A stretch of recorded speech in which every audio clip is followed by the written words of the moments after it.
দিন দিন মনে হচ্ছে মায়ের মতোই হয়ে যাচ্ছি। আগে যখন মেমারিতে থাকতাম, মাকে দেখতাম নিরামিষের দিনগুলোতে তো পোস্ত বানাতোই।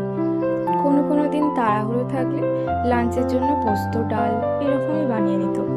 আর আমি বলতাম যে পোস্ত ছাড়া আর কি কোনো সবজি নেই নাকি, শুধু এত পোস্ত করো কেন? কিন্তু মা পোস্তটা করতেও খুব সুন্দর। আর এখন আমি নিজেই সেটা করি।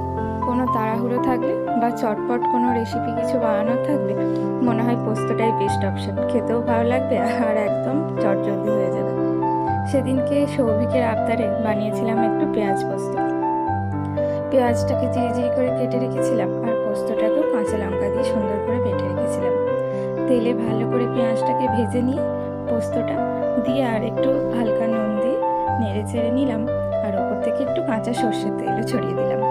খেতে কিন্তু দারুণ হয়েছিল। দিন দিন মনে হচ্ছে মায়ের মতোই হয়ে যাচ্ছি। আগে যখন মেমারিতে থাকতাম, মাকে দেখতাম নিরামিষের দিনগুলোতে তো পোস্ত বানাতোই। কোনো কোনো দিন তাড়াহুড়ো থাকলে লাঞ্চের জন্য পোস্ত ডাল এরকমই বানিয়ে নিত। আর আমি বলতাম যে পোস্ত ছাড়া আর কি কোনো সবজি নেই নাকি, শুধু এত পোস্ত করো কেন?